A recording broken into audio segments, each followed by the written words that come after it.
নমস্কার, দেখছেন কলকাতা টিভি। আপনাদের সঙ্গে আমি মধুবন্তী। শুরু করছি আরো 12। শুরুতেই যে খবরে নজর রাখবো, কাঁথি 1 নম্বর ব্লকের বিডিওর বিরুদ্ধে দুর্নীতির অভিযোগ উঠল।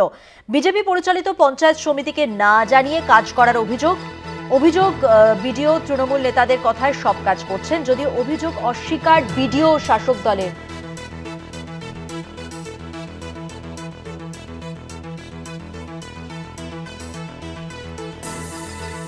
আরো বিস্তারিত জানবো, আমাদের সঙ্গে টেলিফোন লাইনে রয়েছেন আমাদের প্রতিনিধি। তার আগে আরো একবার জানিয়ে রাখবো, যে অভিযোগ উঠেছে বিডিওর বিরুদ্ধে, সেখানে তৃণমূল নেতাদের কথায় সব কাজ তিনি করছেন, যদিও এই অভিযোগ অস্বীকার বিডিও ও শাসক দলের।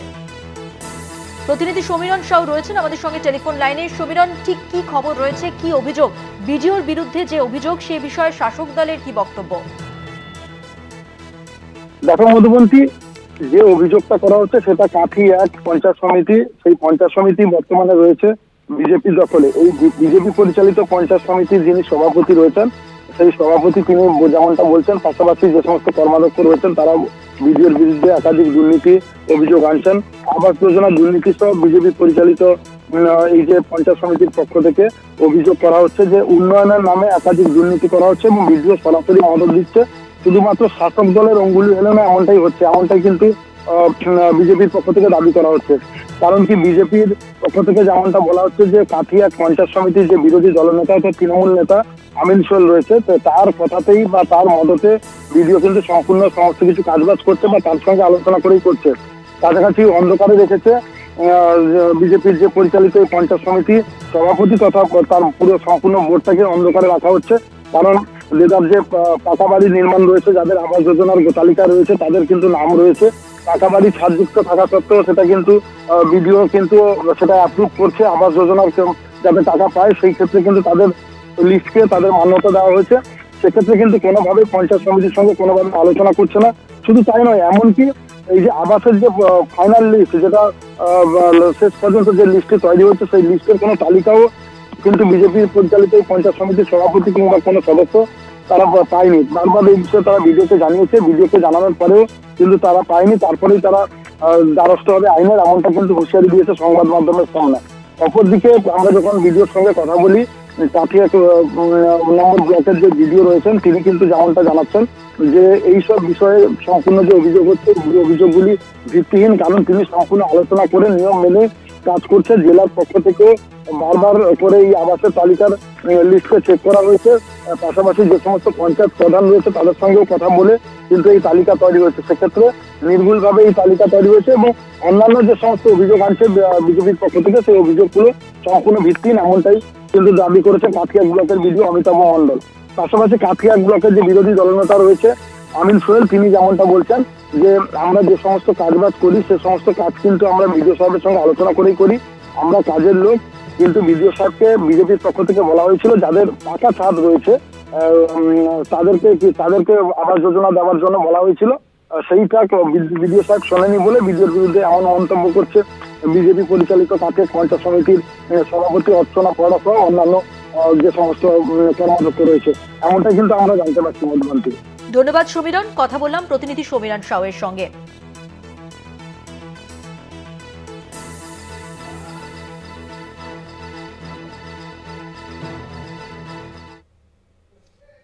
আসবো পরের খবরে। আলিপুরদুয়ারে রেশন বন্টনে অনিয়মের অভিযোগ উঠল। হাতের ছাপ নিলেও রেশন না দেওয়ার অভিযোগ কালচিনি ও কালচিনি চা বাগানের বাসিন্দাদের। আলিপুরদুয়ারে রেশন বন্টনে অনিয়মের অভিযোগ। অজয় শাহ প্রতিনিধি রয়েছেন টেলিফোন লাইনে। অজয়, কি খবর রয়েছে? দেখো মধুবন্তী, নেওয়া হচ্ছে হাতের ছাপ, তবে দেওয়া হচ্ছে না রাশন। এরূপ অভিযোগে সরব হয়েছে কালচিনি ও কালচিনি চা বাগান এলাকার বাসিন্দারা। উল্লেখ্য, আলিপুরদুয়ার জেলার কালচিনিতে কিন্তু দীর্ঘদিন ধরে রাশন বিতরণের অনিয়মের অভিযোগ উঠছে। এদিনও গ্রাহকরা যখন রেশন নিতে আসে, সেখানে গ্রাহকদের হাতের ছাপ নিয়ে নেওয়া হয়, কিন্তু তাদেরকে রেশন দেওয়া হয়নি। কবে মিলবে রাশন, এই প্রশ্ন করলে গ্রাহকদের কোনো সঠিক উত্তর পাওয়া যায়নি। এই নিয়ে গ্রাহকরা ক্ষোভ জাহির করে। এই বিষয়ে যে দায়িত্বপ্রাপ্ত রয়েছে, যে রাশন দোকানের কর্মী রয়েছে, তারা জানাচ্ছেন যে আজকে আমরা হাতের ছাপ নিচ্ছি আর রেশন একদিন পরে দেব। কিন্তু এই নিয়ে প্রশ্ন উঠছে যে নিয়ম রয়েছে, যেদিনকার হাতের ছাপ দেওয়া হয় সেই দিনকারই কিন্তু রেশন দেওয়ার কথা, কিন্তু এই এখানে কালচিনি এলাকায় কিন্তু দীর্ঘদিন ধরে এই রেশন বিতরণে অনিয়মের অভিযোগ উঠে। গ্রাহকদের অভিযোগ, কোনোদিন চাল দেওয়া হয় না, কোনোদিন আটা দেওয়া হয় না, বারংবার এই সমস্যা কিন্তু লেগে রয়েছে, কিন্তু এই সমস্যা সমাধান হচ্ছে না। এই নিয়ে কিন্তু ইতিমধ্যে সরব হয়েছেন কালচিনির বিধায়ক বিশাল লামা। তিনি জানিয়েছেন এই বিষয়ে বারংবার তিনি অভিযোগ জানিয়েছেন, কিন্তু এই সমস্যা সমাধান হচ্ছে না। এর পরবর্তীতে তিনি এই নিয়ে বিধানসভায় কথা তুলবেন। মধুবন্তী, ধন্যবাদ। কথা বললাম প্রতিনিধি অজয় শাহর সঙ্গে।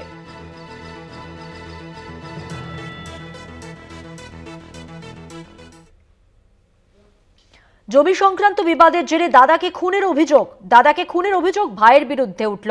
নদিয়ার হোগলাবেড়িয়ার হরিপুরের ঘটনা, যেখানে খুনের অভিযোগ উঠেছে পরিবারেরই মধ্যে। জমি সংক্রান্ত বিবাদের জেরে দাদাকে খুনের অভিযোগ উঠল ভাইয়ের বিরুদ্ধে। জমি সংক্রান্ত বিবাদ, পরিবারে খুনের ঘটনা, দাদাকে খুনের অভিযোগ ভাইয়ের বিরুদ্ধে। হোগলাবেড়িয়ার হরিপুরের ঘটনা এটি নদিয়ার। কথা বলবো, আমাদের সঙ্গে টেলিফোন লাইনে রয়েছেন আমাদের প্রতিনিধি বিশাল সিংহ রায়। বিশাল, পুলিশ সূত্রে কি জানা যাচ্ছে এই ঘটনা নিয়ে, এবং পরিবারের যারা বাকিরা রয়েছেন তারা কি বলছেন? হ্যাঁ দেখো বন্ধুদি, এখন জানা গিয়েছে যে জমি নিয়ে বিবাদের জেরে ভাইয়ের হাতে খুন দাদা, এবং মর্মান্তিক ঘটনাটি ঘটেছে তোমার হোগলবেড়িয়া থানার হরিপুরে। এবং মৃত্যুর নাম তোমার বাপন মণ্ডল, বয়স তোমার 33। এবং পরিবার সূত্রে জানা গিয়েছে যে গতকাল সকাল থেকেই বাপন মণ্ডলের ভাই বাপ্পা মণ্ডলের তোমার সঙ্গে তোমার জমি ভাগ বাটোয়ারা নিয়ে বিবাদ চলছিল, এবং রাতের দিকে বিবাদ চরমে ওঠে। এবং সেই সময় বাপ্পা তার মা কাটতে শুরু করে, এবং বাপন মণ্ডল প্রতিবাদ করতে গেলে তার ভাই কাঠ দিয়ে মারতে এর ফলে তিনি গুরুতর জখম হন, এবং তাকে বাঁচাতে গিয়ে তার স্ত্রী সরস্বতী মণ্ডল গুরুতর জখম হন, এবং তাদের উদ্ধার করে হাসপাতালে নিয়ে গেলে চিকিৎসক তাদের শক্তিনগর জেলা হাসপাতালে স্থানান্তর করেন। এবং সেখানে তোমার চিকিৎসক চলাকালীন চিকিৎসা জানায় যে রাতেই তার বাপন মণ্ডলের মৃত্যু হয়, এবং তার বউ ইতিমধ্যেই তোমার গুরুতর অসুস্থ রয়েছে। তাকে হয়তো কলকাতা স্থানান্তরিত করা হবে বলে এখনো পর্যন্ত যেটা জানা গিয়েছে। এবং পুলিশ সূত্রে জানা গিয়েছে যে ইতিমধ্যেই বাপ্পা মণ্ডলের খোঁজ চালানো হচ্ছে তার ভাইয়ের বিরুদ্ধে, এবং তার ভাইয়ের বিরুদ্ধে লিখিত একটা অভিযোগ দায়ের করা হয়েছে, এবং তার ভাইকে পুরো ঘটনা তদন্ত করেছে এখন তোমার করিমপুর থানার পুলিশ। জমি সংক্রান্ত বিবাদেরই যে এই বিষয়ে পরিবারের যারা রয়েছেন তারা কি বলছেন? হ্যাঁ দেখো, জমি সংক্রান্ত বিবাদের যেটা এখন পর্যন্ত পরিবার জানা গেছে যে বাপ্পা মণ্ডল এবং বাপন মণ্ডলের দুই ভাই ছিলেন, এবং তাদের মধ্যে তার মা দীর্ঘদিন ধরেই নাকি বাপন মণ্ডলকে তোমার তার জমির অতিরিক্ত ভাগাভাগিটা করতে যাচ্ছেন, এবং সেই নিয়ে কিন্তু বেশ কয়েকদিন ধরে তাদের মধ্যে একটা ঝামেলা সৃষ্টি হয়। এবং গতকাল সেই ঝামেলা কিন্তু চরম পর্যায়ে যায় যখন বাপ্পা মণ্ডল তার বাড়িতে এসে তার মাকে এই জমির ব্যাপারে যখন জানতে চায়, তখন তার মা তার বাপন মণ্ডলের দেখায় যে তার বাপন মণ্ডলকে জমির অতিরিক্ত সংক্রান্ত ভাগটা তাকে দিয়েছে, এবং সেই নিয়েই কিন্তু পরবর্তীতে তার মায়ের উপর চড়াও হন বাপ্পা মণ্ডল, এবং এরপরে কিন্তু বাপন তাকে আটকাতে গেলে এই ঘটনার সৃষ্টি হয়। ধন্যবাদ।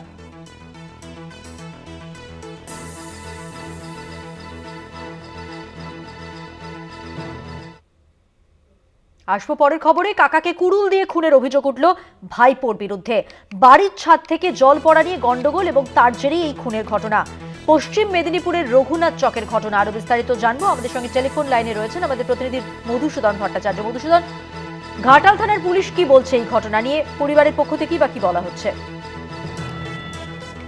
একদমই দেখো মধুবন্তী, সাত সকালে কিন্তু যে বাড়ির ছাদ থেকে জল পড়া, সেই জল পড়াকে কেন্দ্র করে কিন্তু প্রথমে গন্ডগোল, আর তারপরেই কিন্তু যে ভাইপোর হাতে কিন্তু যে কাকা তিনি কিন্তু খুন হলেন। রীতিমতো তাকে কুড়ুল দিয়ে কিন্তু কুপিয়ে খুন করা হয়েছে। পরে ঘটনাস্থলে পুলিশ পৌঁছেছে। অপরদিকে এলাকার যে মানুষ, তাদের যেটা অভিযোগ যে ওই ব্যক্তিকে ইতিমধ্যে তাদের গ্রেপ্তার করতে হবে। পাশাপাশি কিন্তু ঘাটাল থানার পুলিশ যখন সেখানে গিয়ে পৌঁছায়, রীতিমতো যে এলাকার মানুষের যে জনরোষ, সেই জনরোষ থেকে কিন্তু ওই যে ভাইপো তাকে এবং তার পরিবারকে বাঁচাতে পুলিশ কিন্তু কড়া নিরাপত্তার ব্যবস্থা যেমন একদিকে বলয় তৈরি করে, অপরদিকে কিন্তু ওই যে ব্যক্তি অর্থাৎ যিনি খুন করেছেন ভাইপো এবং তার পরিবারের 6 জনকে পুলিশ কিন্তু আটক করতে রীতিমতো কিন্তু হিমশিম খেতে হয়। কারণ এলাকার ওই যে বাড়ি, ওই বাড়ি থেকে যখন ভাইপো এবং তার পরিবারের 6 জনকে যখন ঘাটাল থানার পুলিশ আটক করে যখন গাড়িতে তোলে, তখন কিন্তু এলাকার মানুষজন তারা কিন্তু রীতিমতো ক্ষিপ্ত হয়ে ওঠে। কারণ ওই ব্যক্তি তিনি একেবারে কিন্তু কুড়ুল দিয়ে কাকাকে খুন করেছেন। মূলত বিষয় কি না, বিষয় হচ্ছে যে বাড়ির ছাদ থেকে জল পড়াকে কেন্দ্র করে এই গন্ডগোল। পরে এখনো পর্যন্ত যেটা জানা যাচ্ছে, পুলিশ আপাতত 6 জনকে আটক করে রেখেছে। পুলিশ কিন্তু আপাতত গ্রেপ্তার হবে কিনা সেই বিষয়টি এখনো পর্যন্ত স্পষ্ট নয়, কারণ পুলিশ এই বিষয়ে এখনো পর্যন্ত কোনো রকম ভাবে প্রতিক্রিয়া দেননি। মধুবন্তী, ধন্যবাদ। কথা বললাম প্রতিনিধি মধুসূদন ভট্টাচার্যের সঙ্গে।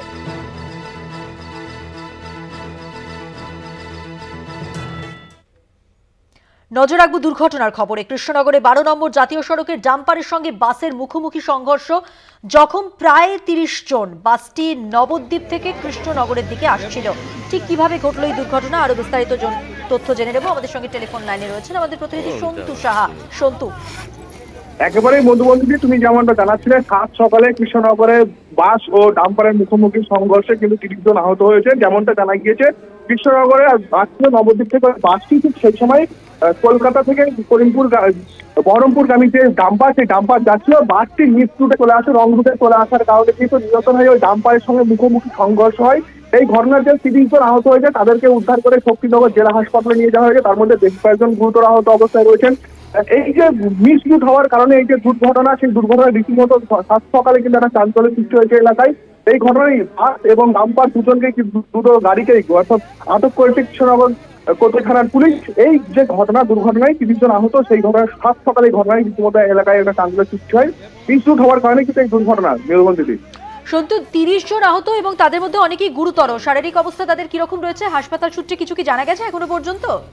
হ্যাঁ দেখো, হাসপাতাল সূত্রে যেমন জানা গিয়েছে, এই যে 30 জন আহত হয়েছে তার মধ্যে বেশ কয়েকজনকে প্রাথমিক চিকিৎসার পর ছেড়ে দেওয়া হলেও এখনো প্রায় বেশ কয়েকজন গুরুতর আহত অবস্থায় শক্তিনগর হাসপাতালে চিকিৎসাধীন রয়েছে। তাদের অবস্থা বেশ গুরুতর অবস্থায় তারা চিকিৎসাধীন রয়েছেন। মধুবন্তী, ধন্যবাদ। কথা বললাম প্রতিনিধি সন্তু সাহার সঙ্গে।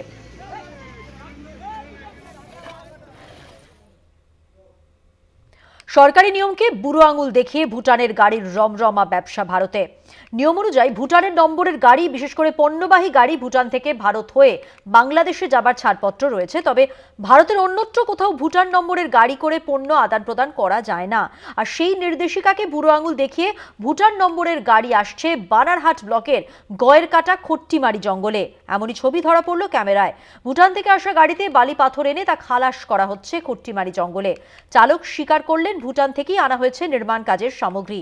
ভুটান নম্বরের গাড়ি করে বালি পাথর নিয়ে এসে ব্যবসা করায় মার খাচ্ছে স্থানীয় লরি এবং ডাম্পার চালকরা। তদন্ত করে পদক্ষেপের আশ্বাস জেলা প্রশাসনের পক্ষ থেকে।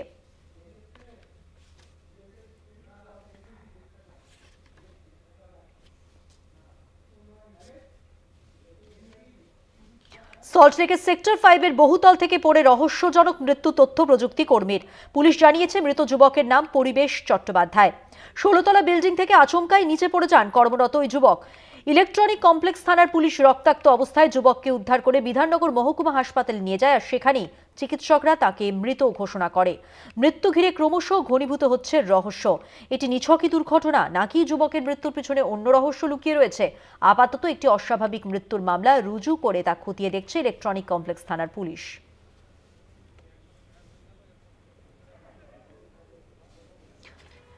ঘটনাস্থলে ছবি দেখাচ্ছি। বহুতল থেকে এখানেই পড়ে রহস্যজনক মৃত্যু এক যুবকের, যিনি তথ্য প্রযুক্তি কর্মী। পুলিশ জানিয়েছেন মৃত যুবকের নাম পরিবেশ চট্টোপাধ্যায়। 16তলা বিল্ডিং থেকে আচমকা নিচে পড়ে যান কর্মরত ওই যুবক। ইলেকট্রনিক কমপ্লেক্স থানার পুলিশ রক্তাক্ত অবস্থায় যুবককে উদ্ধার করে বিধাননগর মহকুমা হাসপাতালে নিয়ে গেলে সেখানেই চিকিৎসকরা তাঁকে মৃত ঘোষণা করেন। এবার এই মৃত্যু ঘিরে ক্রমশ ঘনীভূত হচ্ছে রহস্য। এটা নিছকই দুর্ঘটনা নাকি যুবকের মৃত্যুর পিছনে অন্য কোনো রহস্য লুকিয়ে রয়েছে? আপাতত একটি অস্বাভাবিক মৃত্যুর মামলা রুজু করে সেটাই খতিয়ে দেখা হচ্ছে।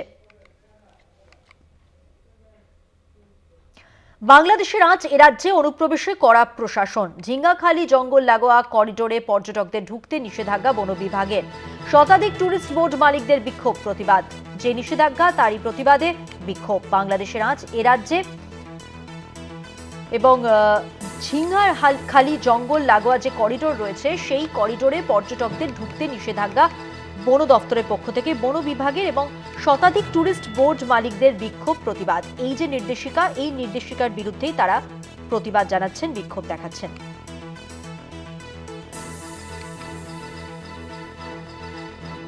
বাংলাদেশের আজ এ রাজ্যে অনুপ্রবেশে এবার কড়া প্রশাসন, তার জন্যই এই নির্দেশিকা বন বিভাগের। ঝিঙ্গাখালি জঙ্গল লাগোয়া যে করিডোর রয়েছে সেখান দিয়ে পর্যটকরা এতদিন যাতায়াত করতেন, এবারে সেখানে তাদের প্রবেশে নিষেধাজ্ঞা বন বিভাগের। এবং এই কারণেই শতাধিক টুরিস্ট বোট মালিক যারা রয়েছেন তারা বিক্ষোভ দেখাচ্ছেন, এই নিষেধাজ্ঞার বিরুদ্ধে প্রতিবাদ জানাচ্ছেন।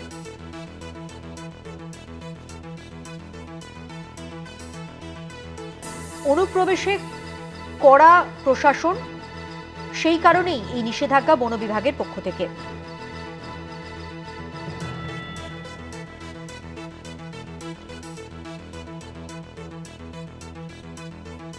শতাধিক টুরিস্ট বোট মালিকদের বিক্ষোভ প্রতিবাদ, কারণ অনুপ্রবেশে নিষেধাজ্ঞা কড়াকড়ি করছে প্রশাসন, কিন্তু এক্ষেত্রে ট্যুরিজমে এর প্রভাব পড়ছে, সেই কারণেই তারা প্রতিবাদ জানাচ্ছেন। ঝিঙাখালী জঙ্গল লাগোয়া যে করিডোর, এতদিন পর্যটকরা সেখান দিয়ে অবাধে যাতায়াত করতেন, কিন্তু এখন সেই জায়গায় প্রবেশে নিষেধাজ্ঞা বন বিভাগের পক্ষ থেকে।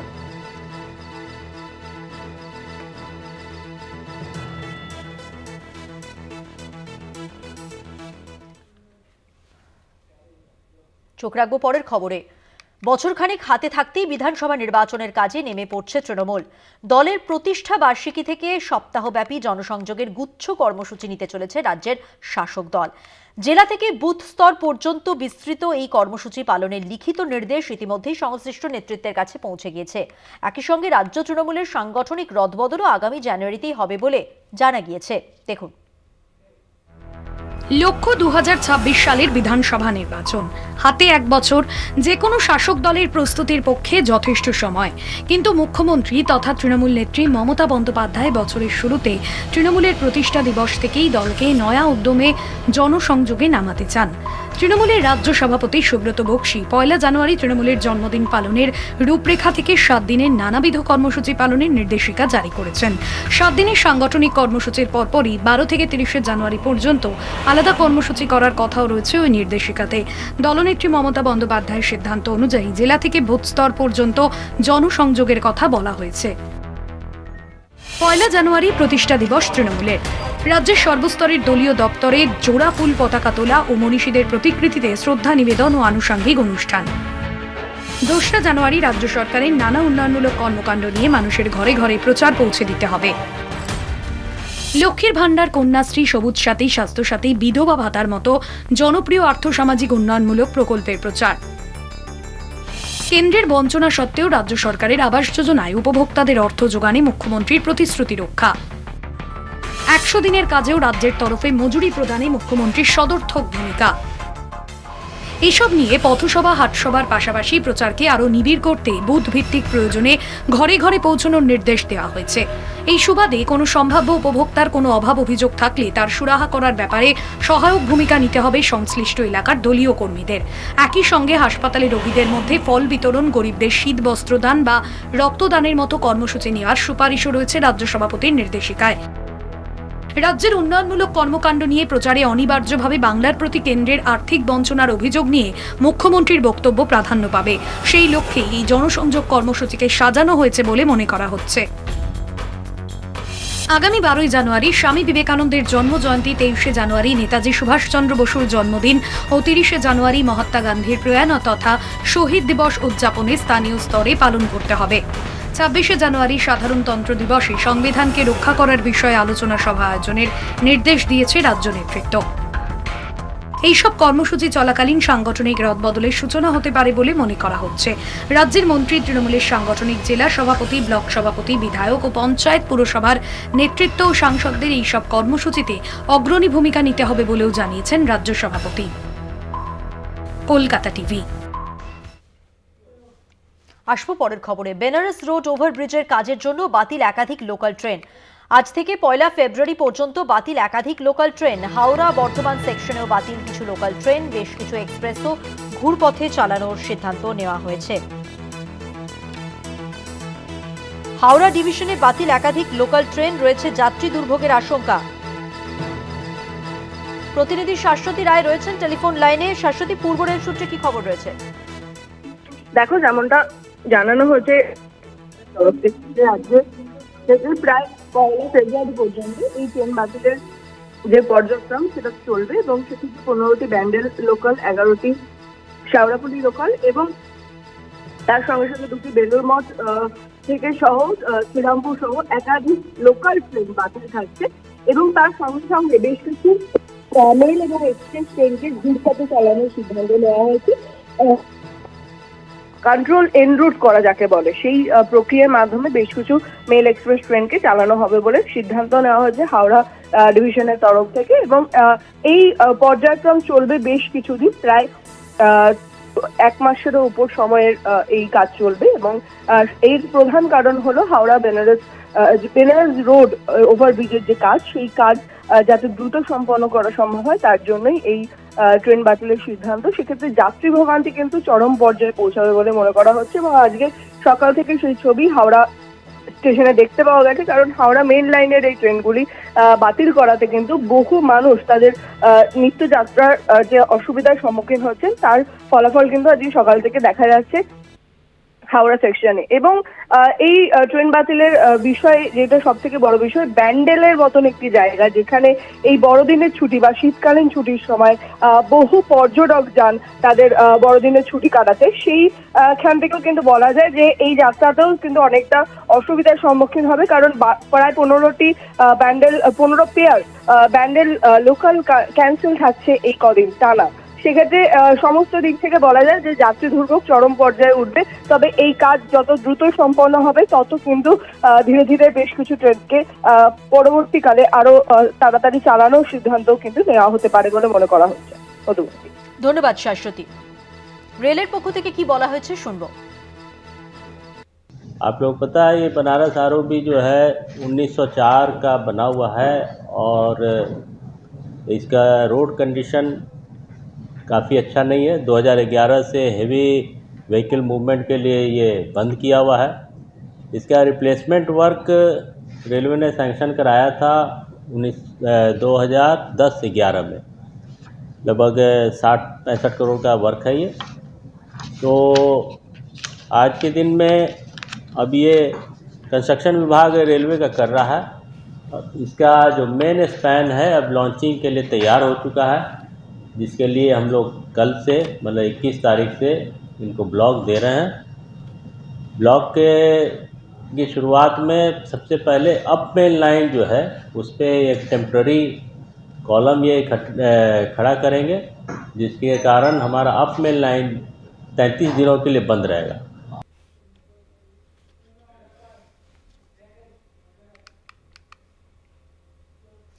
নতুন বছরের আগেই বড় ঘোষণা কলকাতা মেট্রো রেল কর্তৃপক্ষের।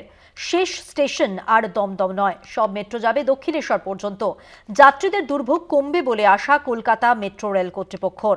7 মিনিটের ব্যবধানে পাওয়া যাবে মেট্রো পরিষেবা। মেট্রো যাত্রীদের জন্য সুখবর, সব মেট্রো যাবে দক্ষিণেশ্বর পর্যন্ত। আগামী সোমবার এই পরিষেবা শুরু। কয়েকটি শুধু দমদম পর্যন্ত যাবে। সোমবার থেকে শনিবার পর্যন্ত শুধুমাত্র 4টি মেট্রো দক্ষিণেশ্বর পর্যন্ত আসবে না। রবিবার সেরকম মেট্রোর সংখ্যা হলো 3, সেগুলি দমদম পর্যন্ত আসবে বলে মেট্রো কর্তৃপক্ষ সূত্রে খবর। সোমবার থেকে শনিবার পর্যন্ত প্রথম মেট্রোর সময় নোয়াপাড়া থেকে কবি সুভাষ সকাল 6টা 50 মিনিট, কবি সুভাষ থেকে দক্ষিণেশ্বর সকাল 6টা 50 মিনিট, দক্ষিণেশ্বর থেকে কবি সুভাষ সকাল 6টা 55 মিনিট, মহানায়ক উত্তম কুমার থেকে দক্ষিণেশ্বর সকাল 6টা 55 মিনিট।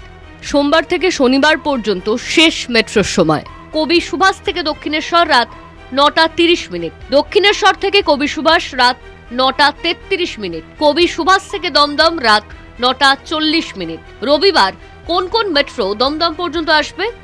কবি সুভাষ থেকে দমদম রাত 8টা 5 মিনিট, কবি সুভাষ থেকে দমদম রাত 9টা 1 মিনিটে, কবি সুভাষ থেকে দমদম রাত 9টা 40 মিনিটে। রবিবার প্রথম মেট্রোর সময় হলো নোয়াপাড়া থেকে কবি সুভাষ সকাল 9টা, নোয়াপাড়া থেকে দক্ষিণেশ্বর সকাল 9টা, কবি সুভাষ থেকে দক্ষিণেশ্বর সকাল 9টা, কোনো পরিবর্তন হয়নি। দক্ষিণেশ্বর থেকে কবি সুভাষ সকাল 9টা, কোনো পরিবর্তন হয়নি। রবিবার শেষ মেট্রোর সময় হলো কবি সুভাষ থেকে দক্ষিণেশ্বর রাত 9টা 27 মিনিট, দক্ষিণেশ্বর থেকে কবি সুভাষ রাত 9টা 33 মিনিট, কবি সুভাষ থেকে দমদম রাত 9টা 40 মিনিট, কোনো পরিবর্তন হয়নি। রবিবার কোন কোন মেট্রো দমদম পর্যন্ত আসবে? কবি সুভাষ থেকে দমদম রাত 8টা 5 মিনিট, কবি সুভাষ থেকে দমদম রাত 9টা 1 মিনিট, কবি সুভাষ থেকে দমদম রাত 9টা 40 মিনিট। সোমবার থেকে মেট্রোর নতুন নিয়ম, 7 মিনিটের ব্যবধানে মেট্রো চলবে। সোমবার থেকে শুক্রবার পর্যন্ত রাতে যে দুটি স্পেশাল মেট্রো চালানো হয় সেটার ক্ষেত্রেও কোনো পরিবর্তন হচ্ছে না। রাত 10টা 40 মিনিট কবি সুভাষ, নিউ গড়িয়া এবং দমদম থেকে স্পেশাল মেট্রো ছাড়বে। কলকাতা টিভি। আসবো পরের খবরে। কৃষকের থেকে ধান কেনার ব্যবস্থায় দালাল মুক্ত করতে কড়া নবান্ন, চাষি যাতে তার ন্যায্য প্রাপ্য পান সে বিষয়ে কড়া রাজ্য সরকার। ধান ক্রয় কেন্দ্রের মধ্যে বা তার আশপাশ থেকে দালালদের হটাতেই হবে। ধান কেনা নিয়ে দালাল চক্র ভাঙতে কড়া রাজ্য সরকার। চাষির কাছ থেকে সরকারের ধান কেনার সময় দালালের উপস্থিতি সম্পূর্ণ বন্ধ করার নির্দেশ নবান্নের। চাষি যাতে তার ন্যায্য প্রাপ্য পান তা নিশ্চিত করতে বলা হয়েছে। তার জন্য বেশ কয়েকটি পদক্ষেপ গ্রহণ করল রাজ্য সরকার। জেলা থেকে ব্লক স্তর পর্যন্ত পৃথক পৃথক মনিটরিং কমিটি গঠন। জেলা স্তরের কমিটির নেতৃত্বে জেলা শাসক, মহকুমা স্তরে মহকুমা শাসক ও ব্লক স্তরে বিডিও। ক্যাম্প খোলার আগে এলাকায় কৃষকদের মধ্যে পর্যাপ্ত প্রচারের ব্যবস্থা। কোন কোন এলাকায় স্থায়ী বা ভ্রাম্যমাণ ধান ক্রয় কেন্দ্র হবে, ব্লকের কোন কোন প্রত্যন্ত এলাকায় ভ্রাম্যমাণ ধান ক্রয় কেন্দ্র যাবে তা ঠিক করা। ধান বিক্রি করার জন্য সরকারের কোন কেন্দ্রে কবে কোন সময় আসতে হবে তা চূড়ান্ত করবে জেলা শাসকের নেতৃত্বে থাকা এই মনিটরিং কমিটি। প্রতিটি সরকারি ধান ক্রয় কেন্দ্র আইন মাফিক চলছে কিনা তা সরেজমিনে দেখতে বিডিওদের সারপ্রাইজ ভিজিট করার নির্দেশ। পারচেজ অফিসার কোনো ধরনের অনৈতিক কাজের সঙ্গে জড়িয়ে পড়লে কড়া ব্যবস্থা নেওয়ার নির্দেশ মনিটরিং কমিটিকে। সম্প্রতি নবান্নে একটি উচ্চ পর্যায়ের বৈঠকে ধান ক্রয় অনিয়মের অভিযোগ তোলেন এক তৃণমূল বিধায়ক। সেই বৈঠকে উপস্থিত ছিলেন খাদ্য দপ্তরের শীর্ষ কর্তারা। ধান কেনার সময় কেন দালাল চক্র তা নিয়ে ক্ষোভ প্রকাশ করেন মুখ্যমন্ত্রী মমতা বন্দ্যোপাধ্যায়। মুখ্য সচিবকে বিষয়টি নিয়ে উদ্যোগ গ্রহণের নির্দেশ দিলে জেলায় জেলায় নির্দেশিকা পাঠায় রাজ্য খাদ্য দপ্তর। কলকাতা টিভি। ইংরেজরা বসিয়েছিল গ্রাম, বর্তমান প্রতিরক্ষা মন্ত্রক দিল উচ্ছেদের নোটিশ। ঘুম উড়েছে ৩০০ পরিবারের, প্রশাসনের সাহায্য প্রার্থনা এলাকাবাসীর।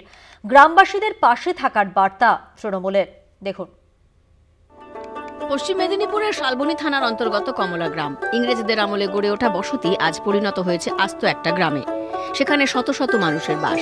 কিন্তু আচমকাই প্রতিরক্ষা মন্ত্রকের চিঠি পেয়ে তাদের মাথায় বাজ পড়ে। চিঠিতে উল্লেখ ওই জমি তাদের, তাই এলাকা খালি করে দিতে হবে।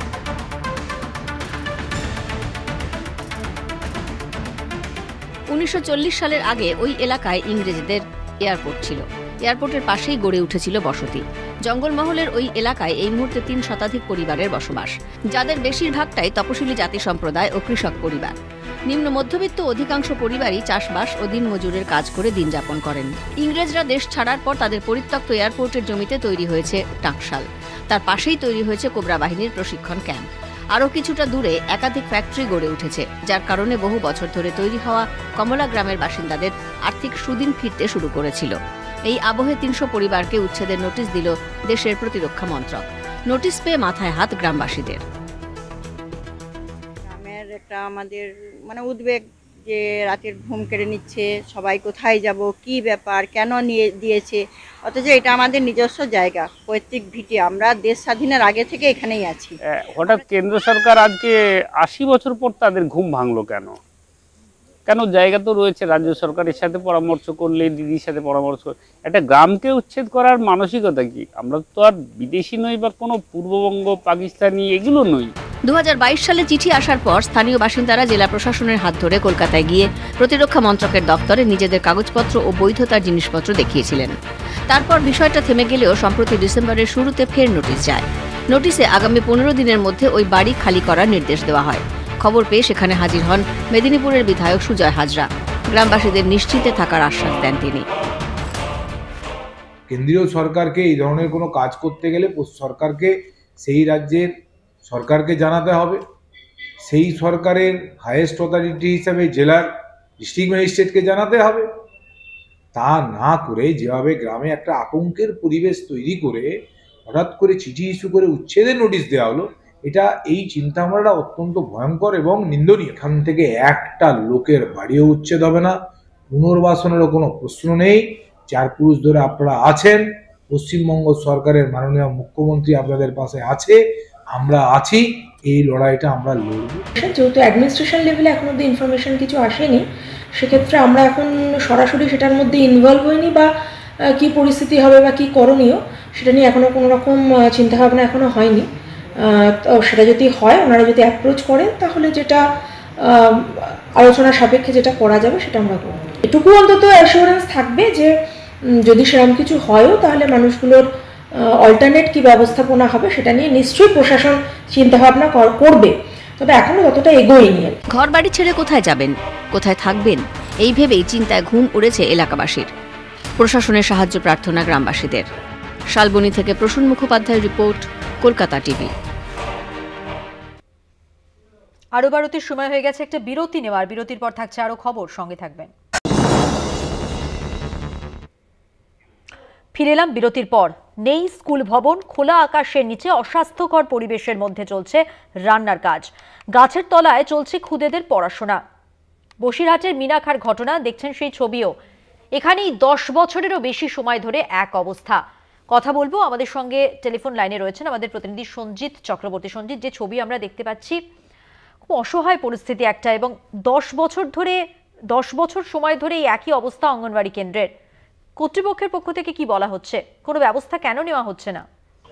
দেখো, তুমি জানো বরাবরই উত্তর 24 পরগনা সুন্দরবনের একটি অংশ, বিশেষ করে এই মিনাখা ব্লক, সেই ব্লকের বিভিন্ন প্রাকৃতিক বিপর্যয় এদের মাথার উপর দিয়ে চলে গেছে। যে অভিযোগটা উঠছে যে দীর্ঘ এই মিনাখা যে থানা ব্লক রয়েছে, সেখানে বগিরুল্লাহ যে গ্রাম রয়েছে, সেই গ্রামে কিন্তু এই আইসিডিএস সেন্টার দীর্ঘ 10 বছর ধরে চলছে।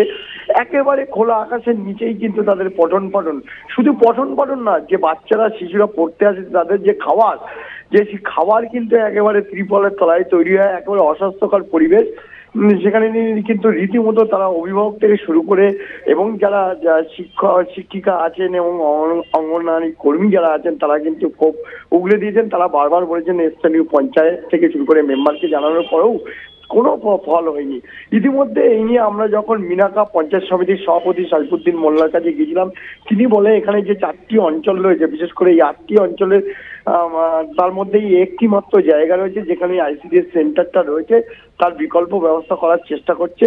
আমরা অভিযোগটা পেলাম, দেখে আমরা প্রশাসনিকভাবে ব্যবস্থা নেব। কিন্তু প্রশ্ন হচ্ছে, দীর্ঘ 10 বছর এইভাবে খোলা আকাশের নিচে যেভাবে শিশুরা পঠন করছে, মাথার উপরে ছাদের বদলে ত্রিপল, আর যেখানে নেই পানীয় জলের কোনো সেখানে আবার একেবারে অস্বাস্থ্যকর পরিবেশে তারা বেড়ে উঠছে শিশুদের শৈশব জীবন, এটা নিয়ে কিন্তু একাধিক প্রশ্ন চিহ্ন হলো। অর্থাৎ কঙ্কালসার চেয়ারে উঠে আসলো আইসিডিএস এর সেন্টারের। ইতিমধ্যে এই নিয়ে কিন্তু একদিকে যেমন অভিভাবককে শুরু করে স্কুলে ছাত্রছাত্রী আছে, তাদের মধ্যেও কিন্তু কোনো জায়গায় একটা হতাশা কাজ করছে। এই নিয়ে কিন্তু রীতিমতো প্রশাসন কিন্তু অস্বস্তিতে পড়েছে। তারা বলেছেন পুরো বিষয়টা তারা জানে যাতে এই সেন্টারটাকে যারা বিকল্প জায়গায় নিয়ে গিয়ে এবং সেখানে ঘর তৈরি করে তাদের জন্য স্থায়ীভাবে কিছু একটা ব্যবস্থা করা যায়, অর্থাৎ সেই স্কুল ভবন করা যায়, তার সম্পূর্ণ আশ্বাস দিয়েছেন। ইতিমধ্যে এই নিয়ে কিন্তু একাধিক প্রশ্ন চিহ্ন উঠে গেল। মধুবন্তী। সঞ্জিত, তুমি আমাদের সঙ্গে থাকো।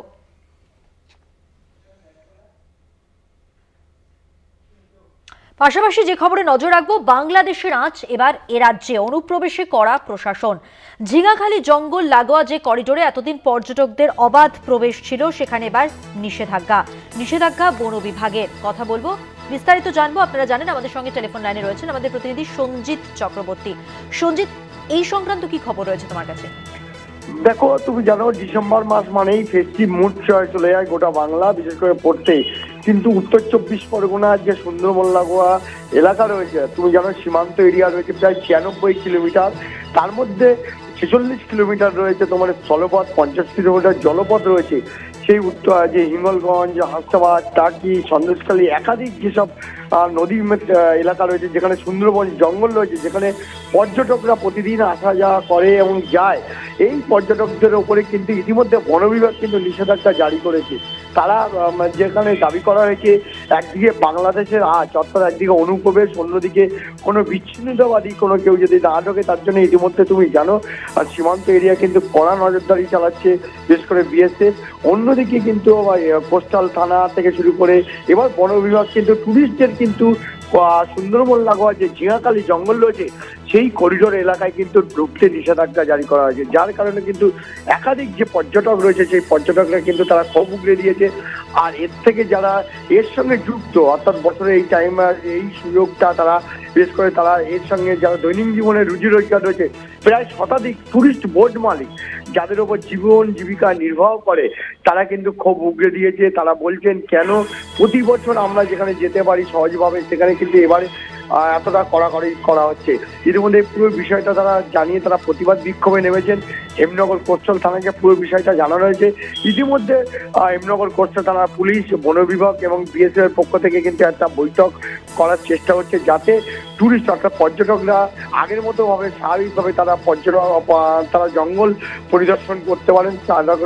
কিন্তু ইতিমধ্যে তুমি জানো বাংলাদেশ সাম্প্রতিক পরিস্থিতির কারণেই কিন্তু ইতিমধ্যে সীমান্ত সুরক্ষার নজরদারি আরো বাড়ানো হয়েছে, যাতে কোনো রকম ভাবে কোনো ঘটনা যাতে এই দেশে না পড়ে, অর্থাৎ এই দেশের সীমান্তে না আসে, তার জন্য যেমন এদিকে বাহিনী বাড়ানো হয়েছে, কেন্দ্রীয় বাহিনী, অন্যদিকে কিন্তু জল সীমান্তে কিন্তু নজরদারি বাড়ানো হচ্ছে, যার কারণে যে প্রায় উত্তর 24 পরগনার যে বিশেষ করে সুন্দরবন রয়েছে, প্রায় 30% জঙ্গল এলাকা রয়েছে এদেশে, অর্থাৎ পশ্চিমবাংলার একেবারে শেষ সীমান্তে, সেই জায়গায় কিন্তু নজরদারি যাতে কোনো রকম অসুবিধা না হয় তার জন্য কিন্তু বন বিভাগ থেকে ইতিমধ্যে এই পর্যটকদের যাওয়া আসা নিয়ে কিন্তু একটা তারা নির্দেশিকা অর্থাৎ তারা নির্দেশ দিয়েছেন, কোনো রকম ভাবে কিন্তু 0 পয়েন্ট অর্থাৎ করিডোর সীমান্তে ঢুকতে পারবেন না, যার কারণেই কিন্তু এই জায়গা থেকে সঞ্জিত একটা বিষয় জানতে চাইবো, বিকল্প কোনো পথের কথা কি ভাবা হয়েছে বন বিভাগের পক্ষ থেকে? দেখো ইতিমধ্যে বোট মালিকদের দাবি মানে তারা প্রতিবাদ বিক্ষোভ, যখন শতাধিক বোট মালিক রয়েছে অর্থাৎ টুরিস্ট যারা নিয়ে যায় তাদের সঙ্গে, টুরিস্ট মালিকদের সঙ্গে ইতিমধ্যে বন বিভাগ, সীমান্তরক্ষী বাহিনী, হেমনগর কোস্টাল থানার প্রশাসনিক কর্তারা কিন্তু বৈঠক করছেন, যাতে বিকল্প কোনো ব্যবস্থা করা যায়, অর্থাৎ এই পর্যটকরা তারা যেন হতাশাগ্রস্ত না হয়। যাতে তুমি তো জানো এখানে এই মরশুমে তাদের একটা এর সঙ্গে বহু রুজি রোজগার জড়িয়ে রয়েছে, ছোট মাঝারি বড় ব্যবসায়ীরা জড়িয়ে রয়েছে, অন্যদিকে দৈনন্দিন জীবন রুজি রোজগার রয়েছে, টান যাতে কোনো ক্ষতি না হয়, তার জন্য সেটাও কথা মাথায় রেখেছে প্রশাসনিক কর্তারা। বিকল্প কোনো ব্যবস্থা করা তারা চিন্তা ভাবনা করছে। এখনো পর্যন্ত তারা এই বৈঠক বসার পরে যাতে নতুন কোনো বিকল্প পথ পাওয়া যায়, অর্থাৎ পর্যটকদের যাতে তাদের বিনোদন যাতে ঘামতি না হয় এবং যাতে স্বাভাবিকভাবে তারা বিশেষ করে জঙ্গল সাফারিতে যেতে পারে, তার সব রকম চেষ্টা করা চলছে। এখনো বৈঠকের পরে যদি কোনো সমাধান সূত্র মিলবে বলে আমাদের আশাবাদী হচ্ছে। অবশ্যই সেদিকে আমাদের নজর থাকবে। আপাতত সঞ্জিত, তোমাকে ধন্যবাদ। কথা বললাম প্রতিনিধি সঞ্জিত চক্রবর্তীর সঙ্গে। আসবো পরের খবরে। মন্দারমণিতে হোটেলে যুবকের দেহ উদ্ধার করে মন্দারমণি কোস্টাল থানার পুলিশ এই তদন্ত শুরু করেছে। পুলিশ সূত্রে যেটা জানা যাচ্ছে, মৃত যুবক আমডাঙ্গার বাসিন্দা। আর কি তথ্য উঠে আসছে জানবো। আমাদের সঙ্গে টেলিফোন লাইনে রয়েছেন আমাদের প্রতিনিধি সমীরণ সাউ। সমীরণ, যোগাযোগ বিচ্ছিন্ন। আরো একবার জানিয়ে রাখবো, পুলিশ সূত্রে খবর, মৃত যুবক আমডাঙ্গার বাসিন্দা। ঠিক কি কারণে মৃত্যু, ঘটনার তদন্তে মন্দারমণি থানার পুলিশ। মন্দারমণির কোস্টাল থানার পুলিশ দেহ উদ্ধার করেছে এক যুবকের মন্দারমণির একটি হোটেল থেকে। মৃত্যু নিয়ে রহস্য ঘনীভূত। কি কারণে মৃত্যু, এই ঘটনার তদন্ত করছে মন্দারমণি থানার পুলিশ। যোগাযোগ করেছে প্রতিনিধি সমীরণ সাউয়ের সঙ্গে। সমীরণ, পুলিশ সূত্রে কি জানা যাচ্ছে? দেখো মধুবন্তী, আজকে সকালে মন্দারমণির একটি হোটেলের রুম থেকে একটি ব্যক্তির মৃতদেহ উদ্ধার হয়। যেই মৃতদেহ উদ্ধারকে ঘিরে চাঞ্চল্য ছড়ায় মন্দারমণি কোস্টাল থানা এলাকায়। তবে পুলিশ সূত্রে আমরা যেমনটা জানতে পারছি, এই মৃত ব্যক্তি আমডাঙ্গা 8টা গ্রাম পঞ্চায়েতের উপপ্রধানের স্বামী আবুল নাসার বলে জানা গেছে। যখন পুলিশ উদ্ধার করে, কারণ ভেতর থেকে রুমের দরজা বন্ধ ছিল, তাই দরজা ভেঙে মৃতদেহ উদ্ধার করা হয়েছে, এমনটাই কিন্তু আমরা পুলিশ সূত্রে জানতে পারছি। তবে বর্তমানে মৃতদেহকে ময়নাতদন্তের জন্য কাঁথি মহকুমা হাসপাতালে পাঠানো হয়েছে। তবে কি কারণে তিনি মন্দারমণি এসেছিলেন, শুধু বেড়াতে এসেছিলেন নাকি সঙ্গে কারা ছিল, তবে এই যে 24 পরগনা আমডাঙ্গা এলাকা, তিনি স্থানীয় তৃণমূল নেতা বলেও পরিচিত, তিনি এখানে যে এসেছিলেন, তবে কিভাবে মৃত্যু হলো, কি কারণে মৃত্যু হলো তা কিন্তু এখনো জানা যায়নি। তবে এটুকু জানা যাচ্ছে যে এই সমস্ত ঘটনা তদন্তে ইতিমধ্যে নেমেছে মন্দারমণি কোস্টাল থানার পুলিশ। ধন্যবাদ সমীরণ। কথা বললাম প্রতিনিধি সমীরণ সাউয়ের সঙ্গে।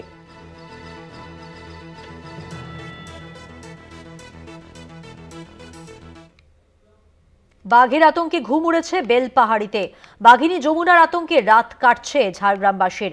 বন দপ্তর সূত্রে খবর, ঝাড়খণ্ডের চাকুলিয়া রেঞ্জের কাটুচুয়া জঙ্গলে ঢুকে পড়ে বাঘিনী যমুনা। ড্রোন দিয়ে চলছে নজরদারি। বাঘিনীর গতিবিধির ওপর নজর রাখছেন রেঞ্জ অফিসাররা। বাঘিনী যমুনাকে ধরার জন্য ইতিমধ্যেই ছাগল ও মহিষের টোপ দিয়ে খাঁচা বসানোর প্রস্তুতি চলছে। তবে তার গলায় ট্র্যাকার লাগানোর কারণে গতিবিধি বুঝতে বেশ বেগ পেতে হচ্ছে না। কথা বলবো, আমাদের সঙ্গে টেলিফোন লাইনে রয়েছেন আমাদের প্রতিনিধি অরূপ ঘোষ। অরূপ, কি খবর রয়েছে এখনো পর্যন্ত?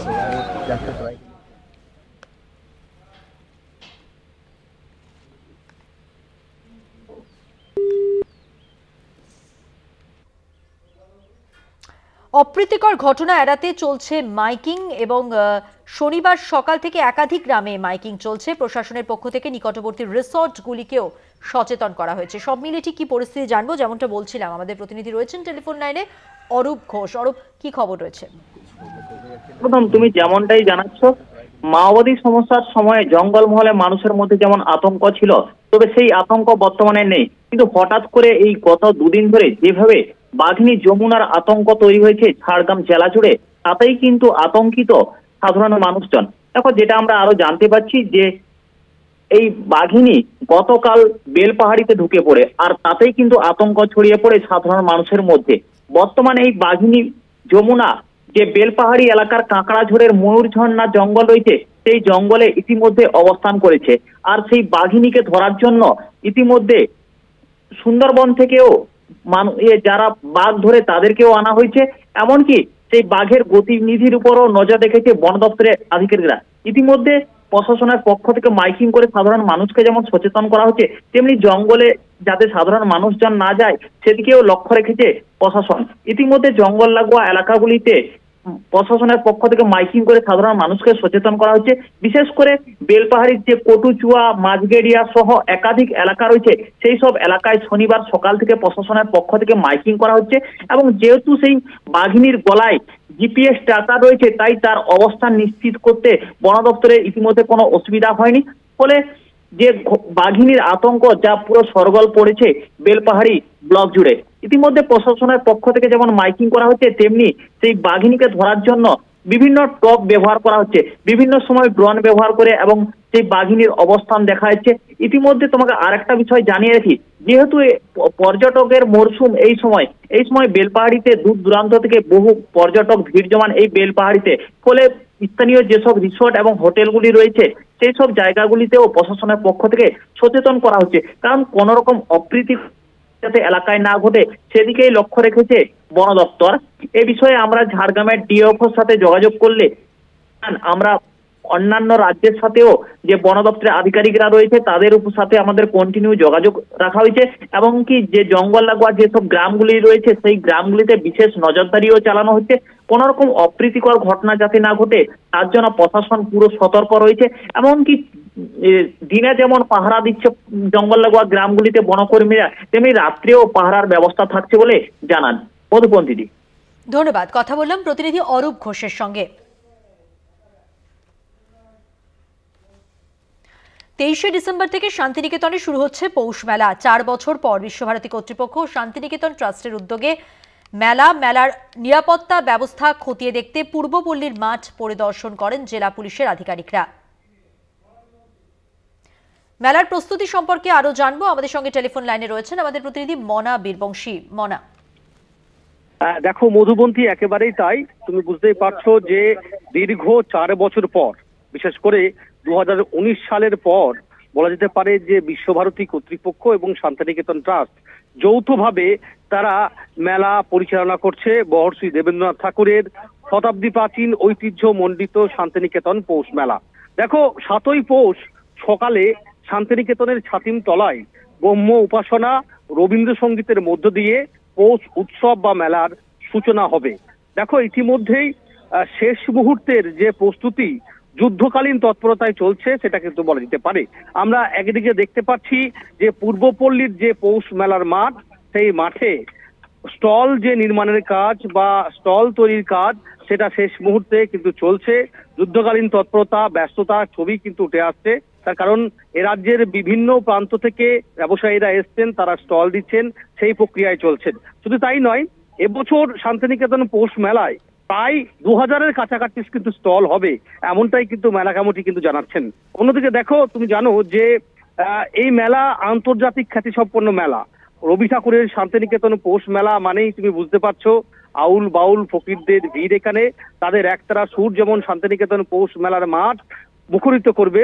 অন্যদিকে এটাও বলা ভালো যে নিরাপত্তার বিষয়টি সুনিশ্চিত করতে, বিশেষ করে হাজার হাজার দর্শনার্থী মানুষজন আসবেন, মেলাতে ভিড় জমাবেন, খুব স্বাভাবিকভাবেই জেলা পুলিশের উচ্চপদস্থ আধিকারিকরা ঘন ঘন পূর্বপল্লীর পৌষ মেলার মাঠ পরিদর্শন করছেন।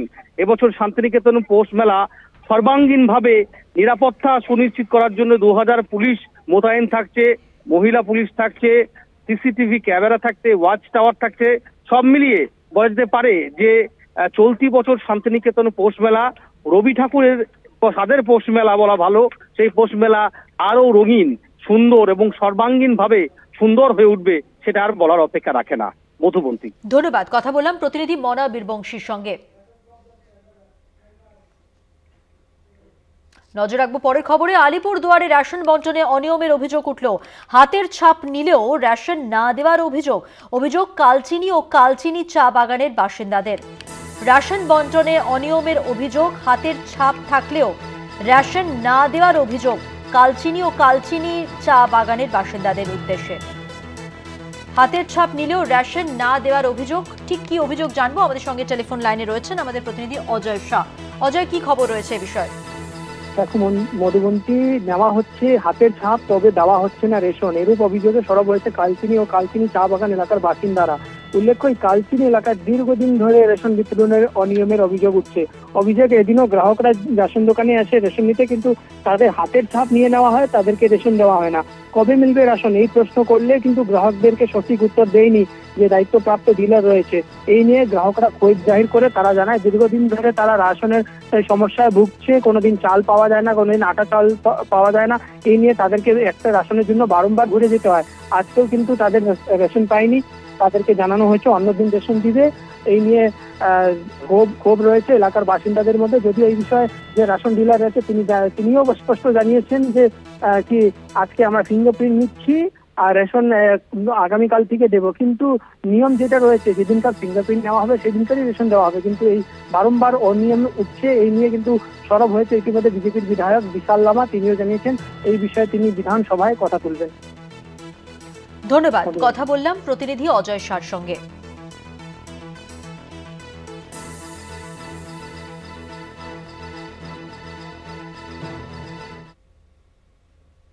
চোখ রাখবো এবার আবহাওয়ার খবরে। কলকাতার শীতের সাময়িক ধাক্কা, রাতের তাপমাত্রা বাড়লেও দিনের তাপমাত্রা কম থাকার সম্ভাবনা। আগামী সপ্তাহে ফের নামবে তাপমাত্রার পারদ। বড়দিনের শীতের আমেজ থাকলেও জাঁকিয়ে শীত নয়, এমনটাই জানানো হচ্ছে। আজ শহরের সর্বনিম্ন তাপমাত্রা 19.2 ডিগ্রি সেলসিয়াস। দক্ষিণবঙ্গে 8টি জেলায় হালকা থেকে মাঝারি বৃষ্টির পূর্বাভাস। কলকাতা, হাওড়া, হুগলি ও ঝাড়গ্রামে হালকা বৃষ্টির সম্ভাবনা রয়েছে। দার্জিলিং ও কালিম্পংয়েও বৃষ্টির সম্ভাবনা রয়েছে। আগামী সপ্তাহে তাপমাত্রা খানিকটা নিম্নমুখী হবে, তবে কলকাতার শীতের সাময়িক ধাক্কা বলা যেতে পারে। রাতের তাপমাত্রা বাড়লেও দিনের তাপমাত্রা কম থাকবে। আগামী সপ্তাহে যেমনটা বলছিলাম যে তাপমাত্রার পারদ কিছুটা নামবে।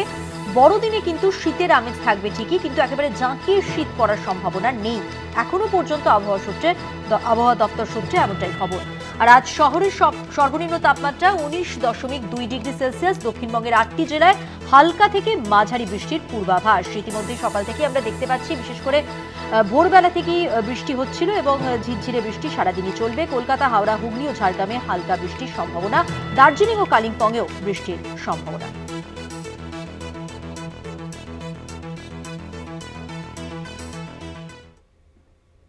আর আরো আজকের মতো এ পর্যন্তই। দেখতে থাকুন কলকাতা টিভি, রাত দিন 7 দিন।